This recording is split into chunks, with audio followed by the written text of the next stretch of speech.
સુરતથી સમાચાર કે જ્યાં કથિત આરટીઆઈ એક્ટિવિસ્ટ અને લેભાગુ પત્રકાર તોડકાંડનો મામલો કાર્યવાહી કરવામાં આવી છે। સુરતમાંથી કથિત પત્રકાર પ્રકાશ રાઠોડની સામે 22 લાખ પડાવવાનો આરોપ છે। તો સુરતમાં કથિત પત્રકારની પોલીસે ધરપકડ કરી છે। આરટીઆઈના નામે કારખાનેદારની પાસે ખંડણીની માગણી કરી હતી।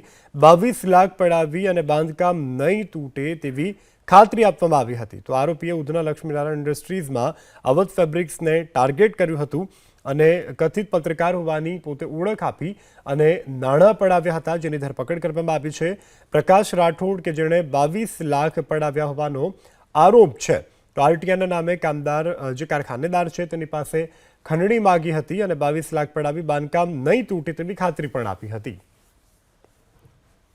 સુરતથી સમાચાર કે જ્યાં કથિત આરટીઆઈ એક્ટિવિસ્ટ અને લેભાગુ પત્રકાર તોડકાંડનો મામલો કાર્યવાહી કરવામાં આવી છે। સુરતમાંથી કથિત પત્રકાર પ્રકાશ રાઠોડની સામે 22 લાખ પડાવવાનો આરોપ છે। તો